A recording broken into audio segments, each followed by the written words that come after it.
Hey guys, to all my fellow Americans out there, I wish you a happy 250th anniversary for the United States. Happy Independence Day, everybody. It's been a pretty successful country, I would say. Pretty happy with how things are right now. Again, I haven't been making a lot of videos lately just because I've been busy and haven't really been paying too much attention to politics, but I still keep my ear to the ground for some stuff. Like, for instance, all this stuff going on with Iran. I haven't been worried about it basically the entire time things have been going on.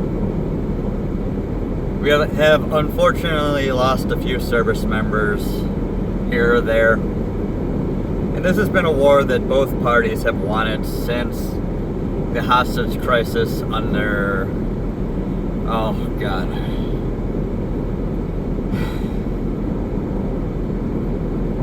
I can't think of his name off the top of my head. I know the president, but the name just slipped out of my mind completely. Anyways, I haven't been too worried about it escalating that much. Anybody who thinks that there's going to be a full-on escalation is kidding themselves. Nobody wants an actual nuclear conflict. And there's going to be a lot of like browbeating and chest bumping, and it is what it's going to be. Either way, I suppose. Still, I wanted to talk a little bit about how frustrating it's all been for the last 12 years or so. Donald Trump, I love the guy. I really do. I'm a MAGA guy through and through. And I'm so frustrated with the Democrat Party and with liberals in general. Liberals. Name no longer applies to them, honestly. They've taken the term and they have corrupted it, twisted it way beyond any standards. It's ridiculous. There are people who legitimately think that Trump is a dictator. I went on college campuses, doing my schooling, applying, what have you. You walk around a little bit and you see like all the propaganda against him, saying like we have to fight against Trump's dictatorship, as if Trump didn't win the election. And while I said for quite some time there's been concerns with the election, you can tell one party is more interested in election security than the other.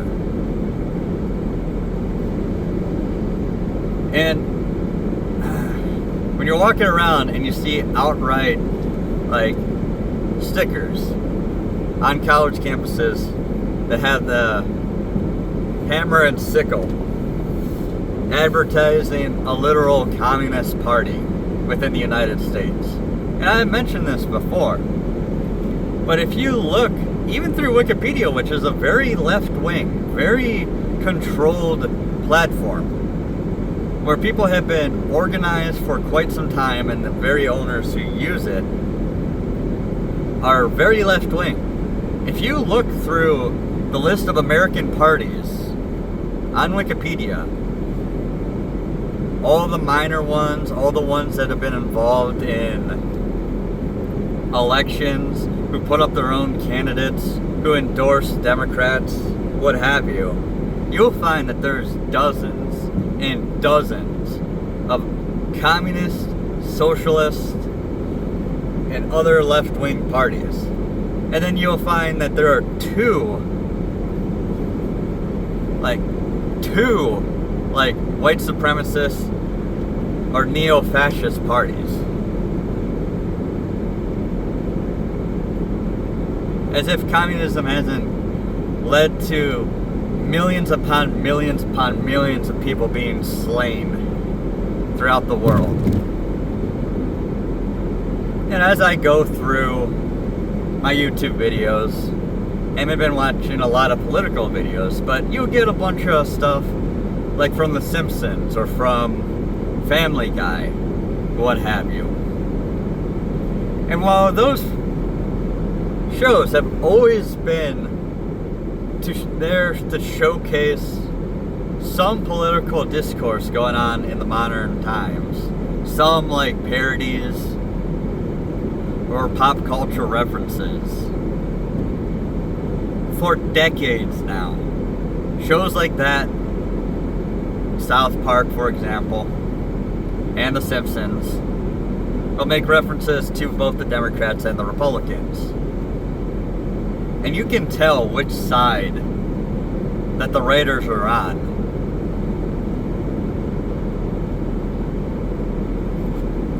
And this, again, has been going on for decades. Like, for instance, there's an old meme going around that you see pop up occasionally of a Simpsons episode where it shows the Republican National Convention and the Democrat National Convention. And in like one episode of The Simpsons, it showed like the Democrats, the DNC, and there's like a banner, and it says like, "We don't know what we're doing, we're unable to govern." Just saying like the Democrats are incompetent. And then they show the Republican National Convention, the RNC, and it says on their banner, "We're outright evil." Like really negative stuff. It's like a light jab at Democrats and a full-on haymaker to the face for Republicans. And people have been like on Trump for so long, just complaining about him, saying he's a dictator, saying that he's a neo-fascist, saying like all this horrible stuff, that he like he's a racist. Despite the fact that a lot of his beliefs, if you listen to old like Bill Clinton, Hillary Clinton, Chuck Schumer, Nancy Pelosi, Obama, they were saying the exact same thing that Trump is saying now. The exact same thing about immigrants.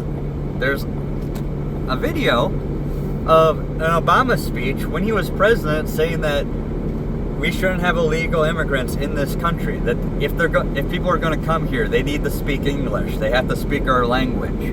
They have to like become part of our melting pot. They have to become part of our culture. And this wasn't that long ago. The exact same things that Trump believes and talks about today is the stuff that Democrats believed not even like 15 years ago. But as soon as they realized that the new generation, that Gen Z, was going to be more conservative than they thought. In fact, Gen Z might end up being majority conservative because they have been pushing a bunch of their policies and their cultural rot, I'm going to call it, onto the youth, that the youth, it's now rebellious to be a good Christian, to be conservative.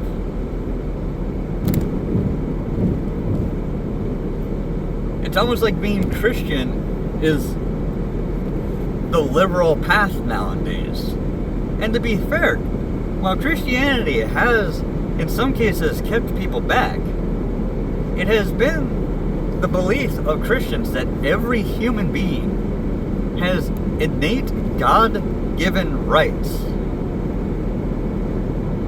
The Constitution was written by Christians, saying that God has given us certain inalienable rights that the government cannot curtail, that we are allowed to defend ourselves, that we are allowed to have weapons in order to defend ourselves, that we are allowed to speak, that we are allowed to publish, that we are allowed to use the press to bring up issues we have with our government, that these rights are given to us by our Creator,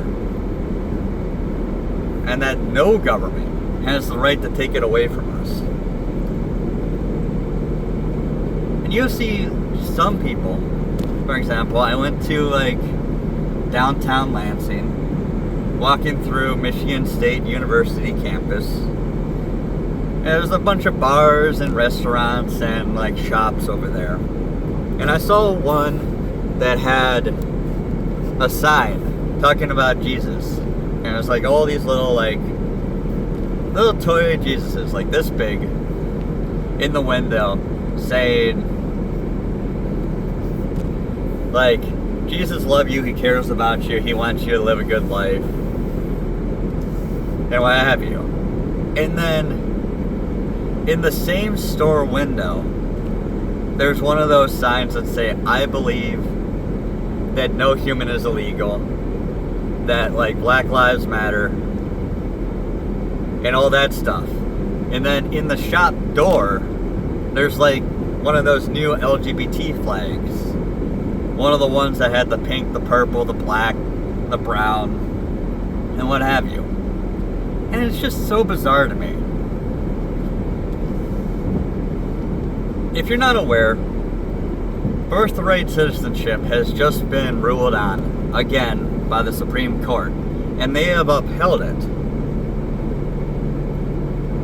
And someone I worked with asked me what I think about it. And I told him that I don't blame the kids. And if a kid is born in the United States, I think they have certain rights. Like the Constitution applies to Americans. That if you're born here, it's not your fault that your parents are illegal. And it feels wrong to punish the kid for the action of the parents. So the kids should be protected. Birthright citizenship, I don't really have that much problem with. The problem I have is with the parents. The parents who think that they can just come into the country illegally. That they can then come here, have children, and use their own children as a shield. Saying that like, you can't do this, my child. If you deport me, you'll leave my child an orphan. You'll put my child in the system. Or you have to deport the child too, even though they are a citizen. Like, how is that fair? But they're using their children as a shield. They're abusing their children. Their children is just a political tool to help keep them inside the United States.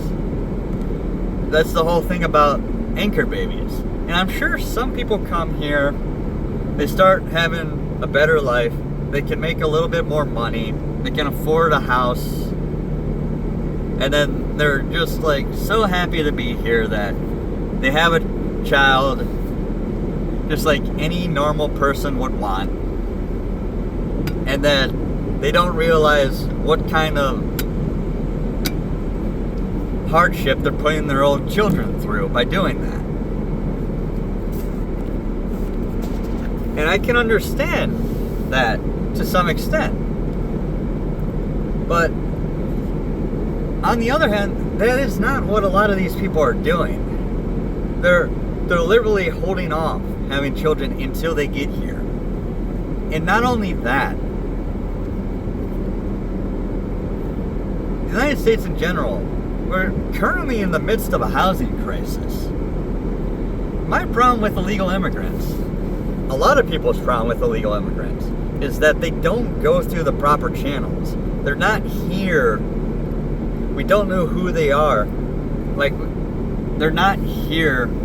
We don't know why they're here. And you can just say, oh, they're here for a better life. Where there's, like, illegal Chinese farmers that come in and make secret marijuana farms so they can sell drugs. Or there's people who run drugs across the border.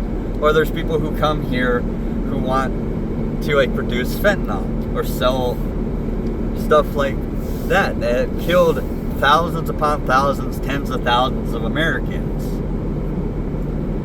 If you remember the Opium Wars way back in the day, the United Kingdom was bringing opium to China when it was still a republic or still a empire with an emperor. And they were bringing opium to China and selling it to the people. And it was causing a huge crisis. People couldn't work. They were getting sick. They were getting addicted to drugs. They were incapable of working. They were becoming a drain on the state. It was causing a whole bunch of societal and financial issues. So China banned the sale of opium.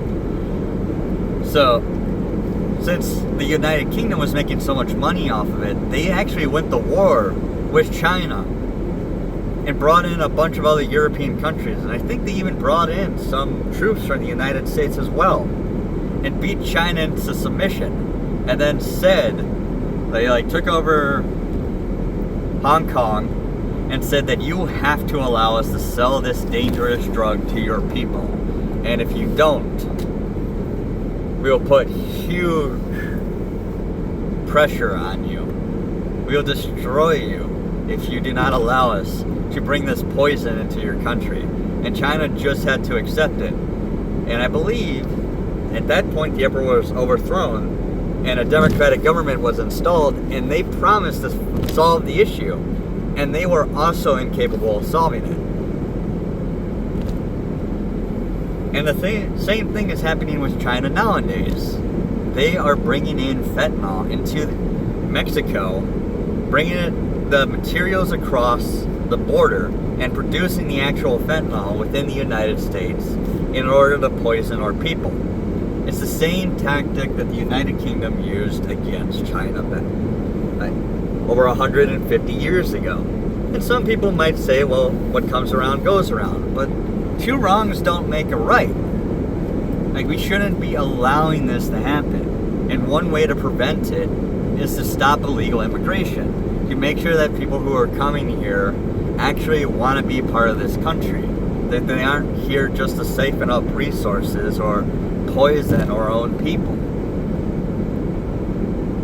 And the fact that Democrats are fighting against that, and they want to give all these people automatic citizenship just because they have snuck in here and have lived under the radar for a decade or two.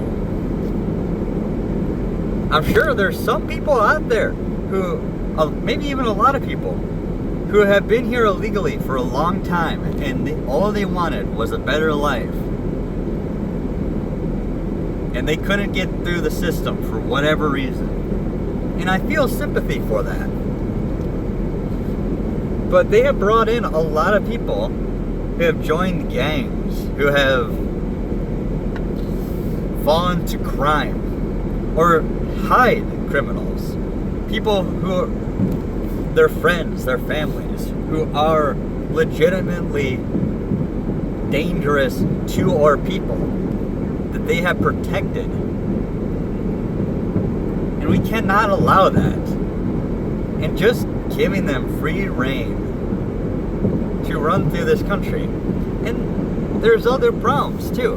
Like I said, we have a housing crisis. And there's a lot of factors that go into that. And one of those factors is that with all these illegal immigrants here, they buy up houses. We have allowed China to buy up a lot of farmland, to own large swaths of or real estate or farms, which shouldn't be allowed. And the excuse is that this is not the Chinese government, that this is Chinese companies, and that Chinese companies operate on a capitalistic principle, which is a total lie.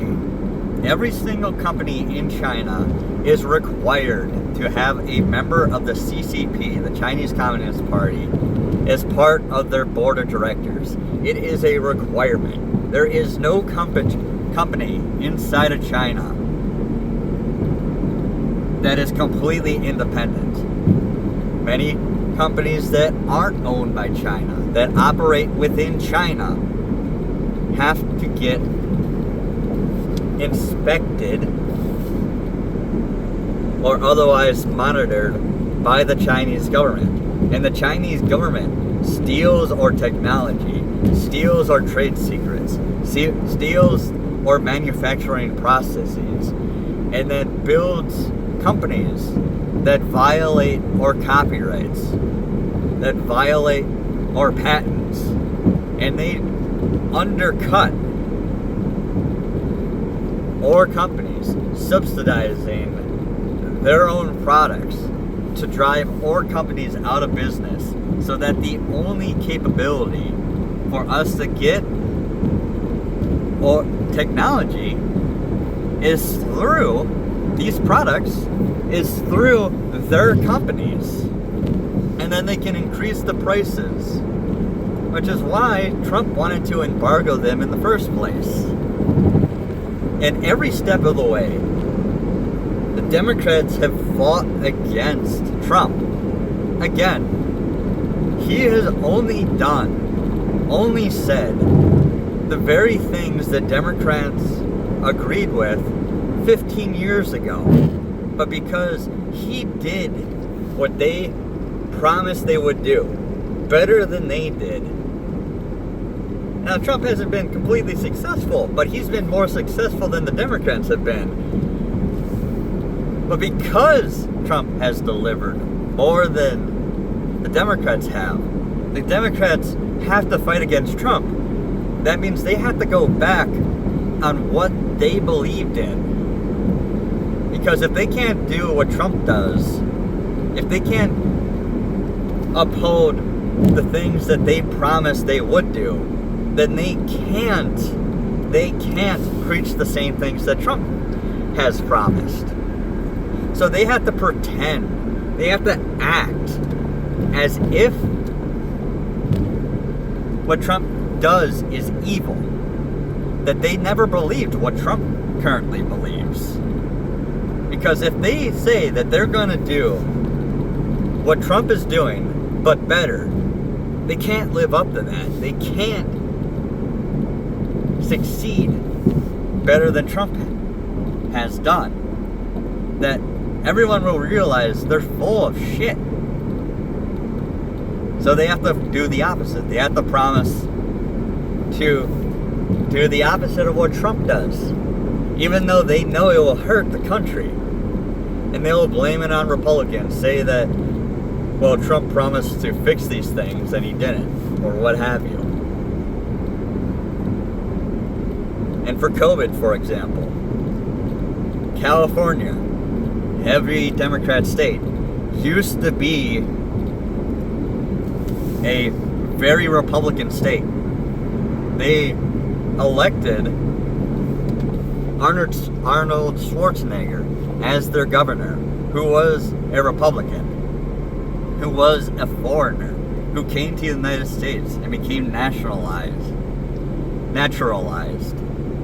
And he became a Republican.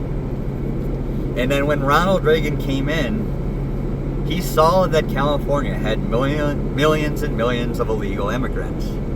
And he felt bad for them. And he allowed these people to become citizens. The Republicans did that. The Republicans gave these illegal immigrants citizenship. And then these people voted for Democrat. And they have been voting for Democrat ever since. Just like how the Democrat Party was the party of slavery, the party of Jim Crow, the party of segregation, the party of the KKK, the party that to this very day thinks that black people are too stupid to get into college without being given special privileges.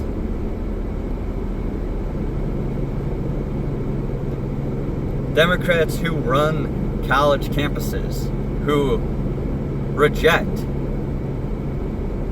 so many of the top students in the country simply because they're Asian, because Asians are conservative, because Asians are overrepresented in these colleges. Again, because they happen to score better. There are people who get incredibly high remarks, who graduate with full honors from their high schools, who have high ACT and SAT scores are rejected from top colleges because of their race, just so a student that the Democrats think are less privileged are allowed to get in, despite them often flunking out of these very colleges not that long later because they aren't prepared for the kind of classwork that these colleges demand that they do.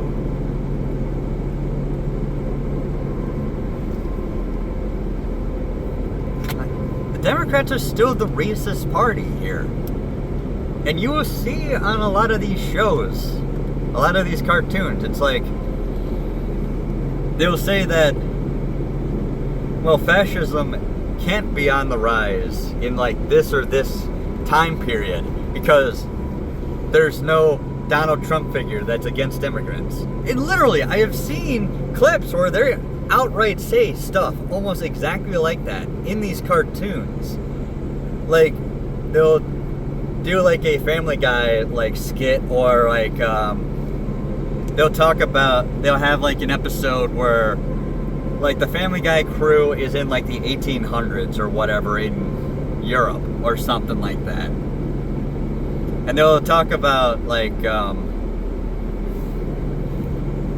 they'll mention like Donald Trump, or they'll mention like, oh, well, we allow immigrants here. Like, this is before fascism, so no one has any problems against immigrants. Which is an absolutely ridiculous statement. Immigrants have had a negative reputation throughout the world for centuries, and for sometimes, many times, for very good reasons. Because immigrants are a weapon. They are a weapon. There are a lot of people who forget about that very fact. And an example of this was Belarus. When the whole conflict with Ukraine started, Belarus brought in a bunch of immigrants. They went to the Middle East. They went to Africa.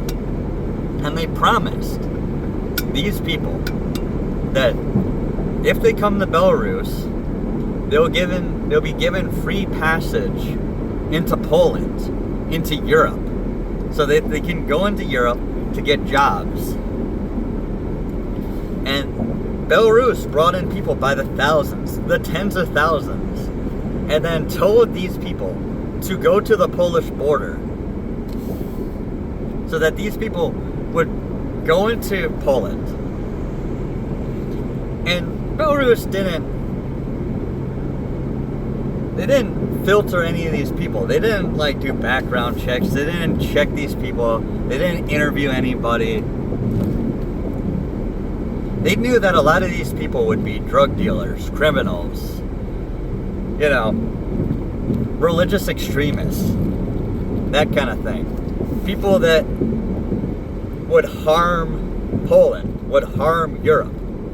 And the Polish government said, no, you're not bringing in all these illegal immigrants. So they blocked off the border. They prevented these people from coming in to Europe, and coming into Poland, because they knew that if they came into Poland, they would bring crime, they would bring drugs, they would bring violence. Not all of them, but a lot of them would. And it would be impossible for them to keep track of these people, to figure out which ones were the ones who were just there to cause a ruckus, to cause problems. So they were going through and they were preventing these people from coming in. So these people turned around, realized they weren't going to get into Poland, and Belarus wouldn't allow them to come back into Belarus. They weren't going to send these people back where they came from. They weren't going to take these people in. The very people that they promised would be allowed to go into Europe, that would be allowed to get through the border. Both Belarus and Poland refused to take these people in, and they were stuck there in no man's land for weeks, having issues getting food and water and other supplies, just literally just sleeping in the grass. it was all Belarus's fault. They're the ones who brought these people in. They're the ones who weaponize these very people. And there are a lot of countries out there that will send their criminals, they're mentally insane, they're like unwell people, to the American border, saying that you're not allowed to stay here in our country. So we are going to give you the resources, and you are going to go to the United States, and you're going to be their problem. And if you ever come back here, we will arrest you, we'll throw you in jail, we'll throw you in a mental institution. We'll execute you. So you better go to the United States. You're their problem now. And again, it's not every illegal immigrant. And there's probably many illegal immigrants who just don't realize or are so desperate that they're here just because they actually want a better life. But when most of the people coming here are young, military-aged men, not old ladies who are sick, who need medicine, not like family men who are married, who want to take care of their children, who want better lives for their children. Single, military-aged men. People that you might think are just here because they know they can do the physical labor, that they can work the construction jobs or work on the farms or what have you. And maybe for some of them, many of them maybe, that might be the case. Maybe these military-aged single men just want to be here to do hard labor, construction jobs, farm labor. And the Democrats will say incredibly racist things like, oh, but if we don't allow the immigration, if we don't allow these men in, then who will pick our cotton and who will clean our toilets and who will garden for us? Most people, most middle-class people, they mow their own lawns. They tend to their own gardens. They clean their own toilets. You would find like the rich, the millionaires, the billionaires, the most well-off among us, the people who say that, well, Republicans are going to hurt so much without these people here to like cut their lawns for them. These rich people are Democrats going on national television and saying these racist things that basically we need our own people. We need like our own new set of people willing to work underneath the table for less than minimum wage to clean our toilets. When they're the ones in most locations that set the minimum wage. They want these people to come here to work illegally under the table for less than a minimum wage that they themselves set to clean their toilets, to cut their lawns. And they say that Republicans are the ones who are going to be hurting without these services.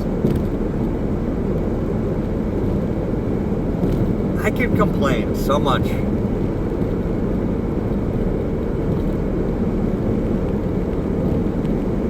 I have gone from topic to topic explaining each and every little thing that the Democrats do. The Democrats have all the communists in their party, have most of the races in their party, have all these socialists, all these people who want to bring in illegals to clean their toilets and cut their lawns. I've always hated extremism. Either direction. Fascism, I mentioned this before, is a left-wing ideology. It comes from socialism. Both of the greatest fascist leaders, and you know who I'm talking about, in history, both credited socialism with inspiring them, with where their beliefs come from, where their policies came from socialism. This is true. We know this to be true. And the myth that fascism is a right-wing ideology is totally false. Completely. Or that it's ridiculous. all these various topics, each and every topic that I hit throughout this video. I could talk about each one for hours. For instance, that new flag that you see, those new flags that you see, the LGBT flags with the brown, the black, the pink, the purple,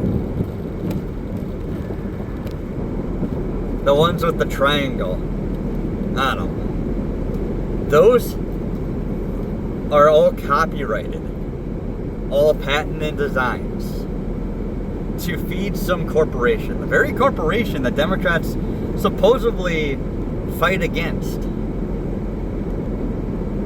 And I mentioned this before, but the original LGBT flag, the rainbow flag, the designer of that flag made sure that that design was not copyrighted. It was not patented. So that anyone could make that flag. Anyone could sell that flag. That flag could be sold as cheaply as possible. And that designer would not get any money, any royalties for that design. He wanted that flag to be everywhere, throughout the entire country.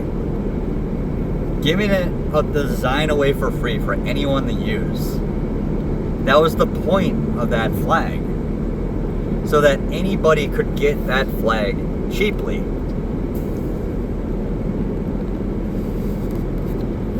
And now there are people here who have added in more minorities. Because that's what the Democrats do. They want every single minority to come together, despite their differences, to support the Democrats. So that they can make a majority using minorities as the force behind them. They're the ones who design these new flags so they can use that money to fund their campaigns. So they can charge as much as they want for these flags. That they can drive up prices so that they can push these flags as the new hot thing, the new show, the new display of your empathy and love for these people. And I gotta remind you that the brown on those new flags represents black people. It doesn't represent anything to do with the LGBT community.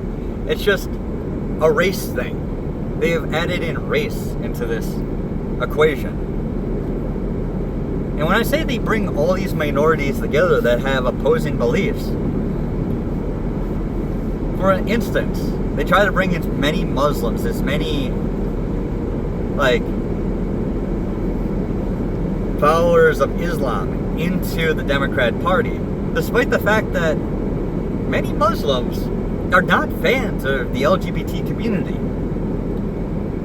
The Muslims that have gained a majority in cities, say for instance in Michigan, in Dearborn, and Hamtramck, those cities have banned the LGBT flag from being displayed on any government building,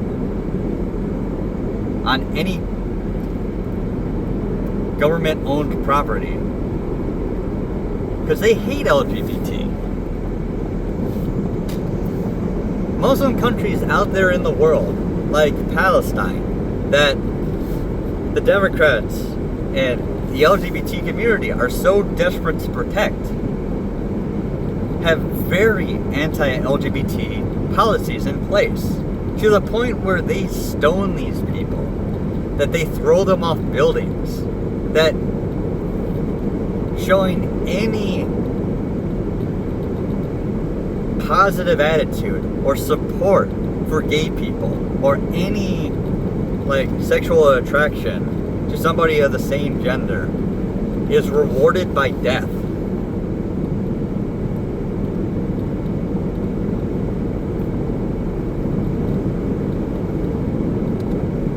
It's ridiculous. It's absolutely insane that these people are this ignorant, that they have been propagandized to support people that hate them, that despise them, that want them gone. They'll bring all these minorities together, They'll have them stay in their little community, their little,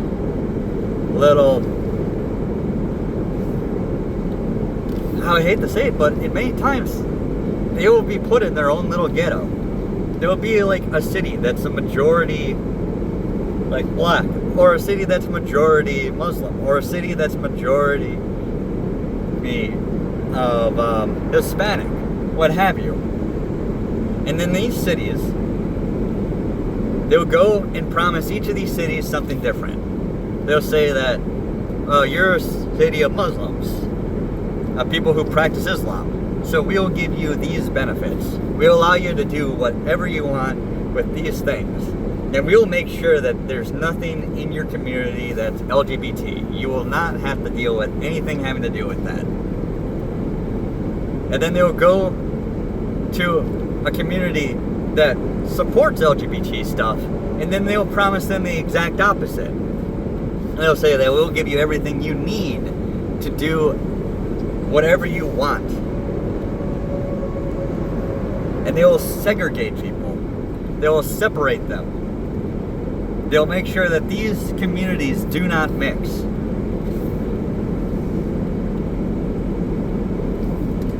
And they don't care if these communities fight each other. They don't care if racism is prevalent or bigotry is prevalent in these communities and these communities hate each other.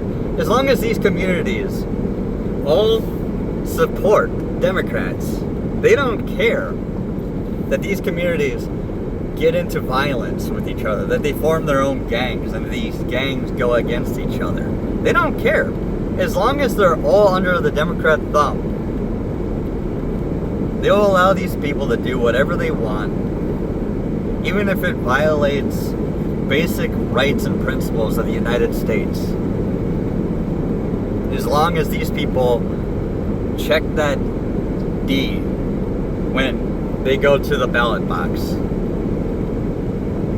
They allow these cities to be destroyed, to fall into poverty, to allow crime to exist. And it's not poverty that drives this crime. The crime causes poverty. That a small amount of criminals are released onto the streets again and again and again. That the same few dozen people that steal, that hurt people, that extort, that threaten, are allowed back on the street after a dozen, 2 dozen, 3 dozen arrests until they finally end the life of somebody.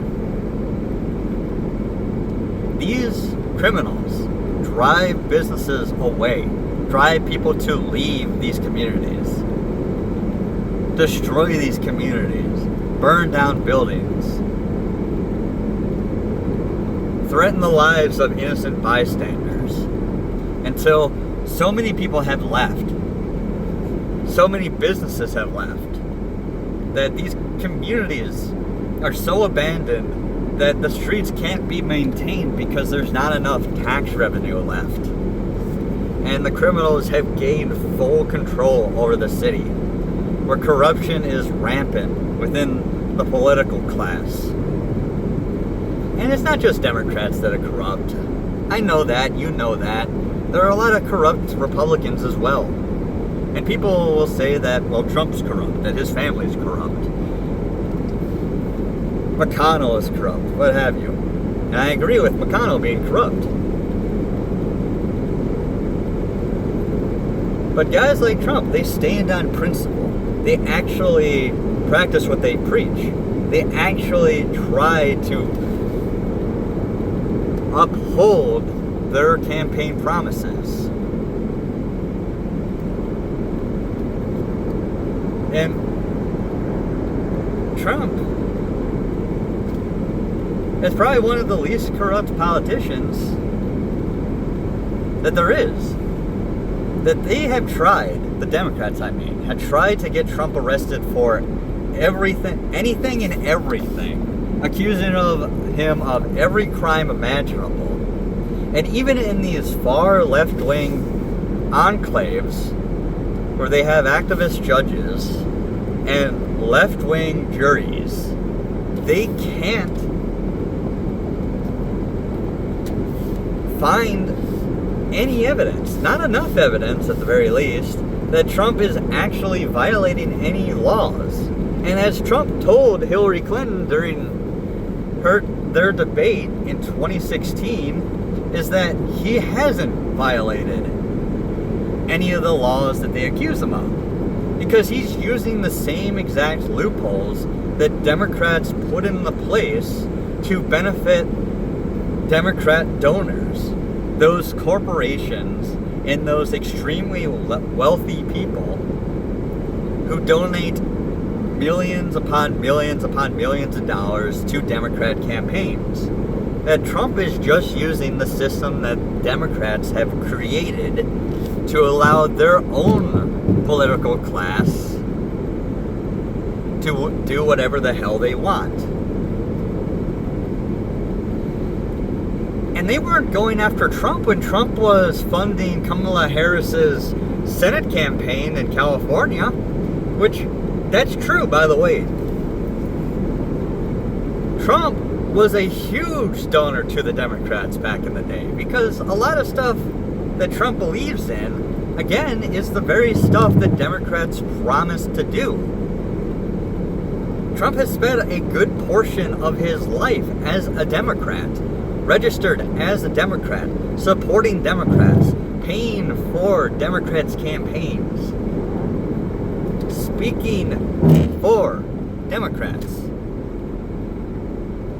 But as soon as he was no longer giving money to Democrats, giving speeches to help Democrats get elected, when Trump decided that he could do what he wanted with Republicans better than he could accomplish those same things with Democrats, the Democrats turned against him. And now suddenly they were saying that, what, Trump's using all these loopholes and trying to persecute him. And so many people were fooled by this because they weren't paying attention to politics 15, 20 years ago. A lot of people who are against Trump now, who are in their 30s and 40s, they knew nothing about politics. They weren't following Trump. Trump was a celebrity, sure, but they weren't privy to what Trump believed in, who Trump was donating money to, who Trump supported. Trump used his money and influence to help people, but he wasn't as popular. He wasn't as famous. He wasn't as well known. People weren't as aware of his beliefs as they are now. He was there supporting Democrats, and people were not aware of it. But when Trump ran for office and suddenly more and more people became aware of who he was, what he believed in, they were like, well, I mean, he believes in the same things we do. He's just kind of eccentric. But then Democrats turned against him. And they started preaching different beliefs. The opposite of whatever Trump said. Despite that Trump was for the very things that they had once supported. And Democrats started to demonize Trump. To say that Trump was an evil man for wanting these things. And all these people who are children, or in their teens, or in their early college years, who didn't pay attention to politics, they weren't aware that Democrats wanted the very things that Trump wanted. And when they got into their 30s and 40s, the very things that the Democrats once supported were not popular with these 30 and 40-year-olds.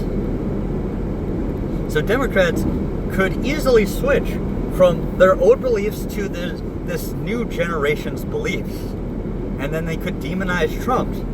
And this new generation, unaware of what Democrats used to preach, were ignorant that they were supporting the very party that allowed Donald Trump to gain power and influence in the first place. That they were supporting the party that believed the exact same things that Trump does, but now Democrats just pretend they don't believe those things. That even if people find out that these Democrats preach the same things that Donald Trump preaches, they'll say that, oh no, I've changed, I'm not like that anymore, I realized that I was wrong. And this new generation will just eat it up, and they will just pretend that their political class actually cares about them, instead of this political class just using them as tools to gain more power and influence. That's why I have no respect for the Democrats nowadays. Even though I used to vote for Democrats, I just can't anymore. They're too extreme. Remember when they had a lie counter? Like how many times Trump lied during his presidency? And a lot of the things that were marked as lies weren't even lies. They're either exaggerations, or the Democrats would twist the truth to make it seem like Trump was lying, or they would just deny reality and say that, no, what Trump is saying isn't true. Like, here's some facts, quote unquote, that prove that Trump is lying. And it was just like cherry-picked statistics. That if you saw the big picture, you would realize that what Trump was saying was actually true. But the specific statistics that Democrats are using only told part of the story, didn't tell the whole story. And they would use those statistics to say that Trump was lying, and then they would mark another tally on the Trump is a liar score. You don't see people doing that for frickin' Biden or Hillary or Kamala Harris, despite the fact that we can prove that they were lying. Like, Republicans knew for a long time that there was something deeply wrong with Biden. And it turned out he had pancreatic cancer. And it had metastasized into his bones.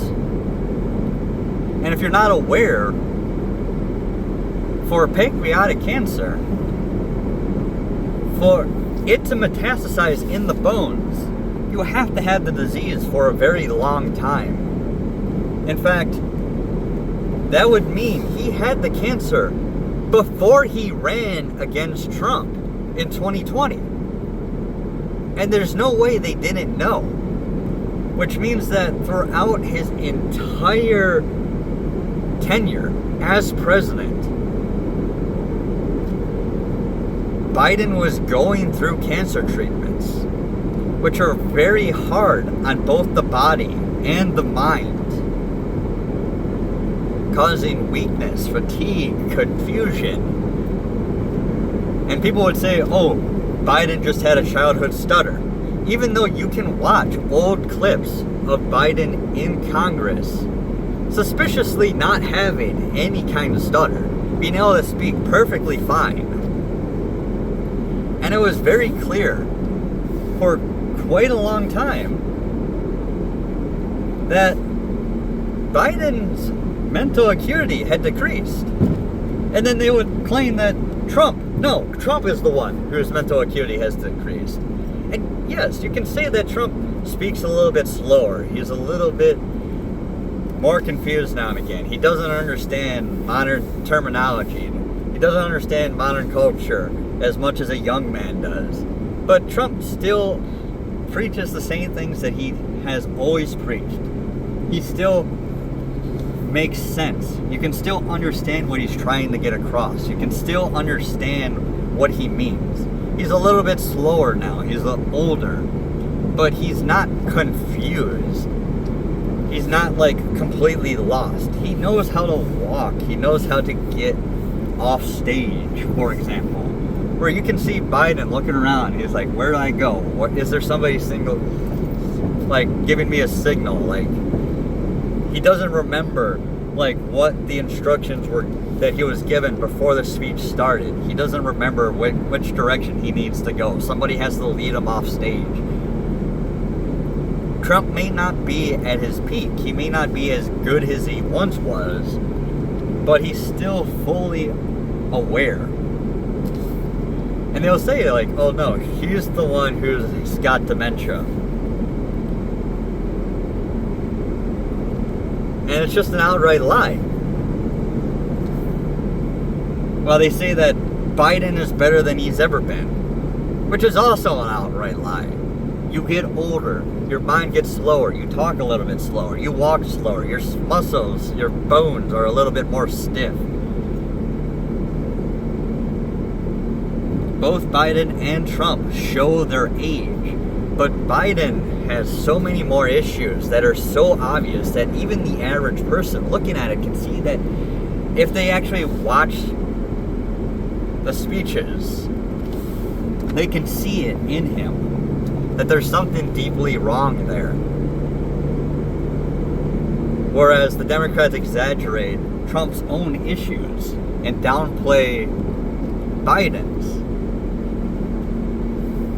It's so obvious that the media lies. And you have to remember that like every single media company in the country is controlled by like 5 corporations. And this is like, there was another short that I watched that was like, historically, back in like the 1900s, like the early 1900s, they're like, oh, you can't believe the propaganda from back then. Like, all media companies were owned by the same 3 corporations. And like, all of these like things you see back then, it's just like, it's false, it's propaganda. And I'm like, oh wow, so we went from 3 corporations owning all the media to 5 corporations owning all the media. Those extra 2 companies means that there's no propaganda that exists nowadays. It's ridiculous. It's insane. It's an insane assertion to make. That nowadays that everything is just magically okay because we have 5 companies that run all the media instead of 3. It's dumb. It's dumb. Anyways. Again, I could talk about each and every one of the topics that I've hit through this entire video and talk about each one probably for 2 hours each. Where I can put in more research and tell you the exact history of how all this came about. All this stuff right here is off the top of my head. I don't remember every single little detail.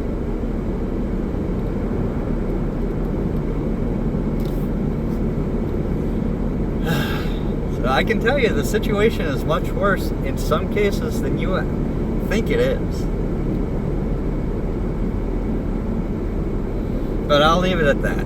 Before this video hits an hour. It's insane, guys. Open your eyes and don't believe everything you hear. Whether you're on the right or the left. Look at the facts. Look at what people are saying. Look what they used to say. What they used to believe or claim to believe. And compare that to what they say now. And see if there was ever a time where they apologized for their old beliefs. That they ever even recognize that their beliefs have changed. And you will find that Chuck Schumer, Nancy Pelosi, they'll never say that, oh, I used to believe that immigrants needed to speak English, but I don't believe that nowadays. They'll never even bring up their old speeches. They'll never even, they'll never issue an apology. They'll never even recognize that they were anything but what they currently are. And that's how you know they're disingenuous.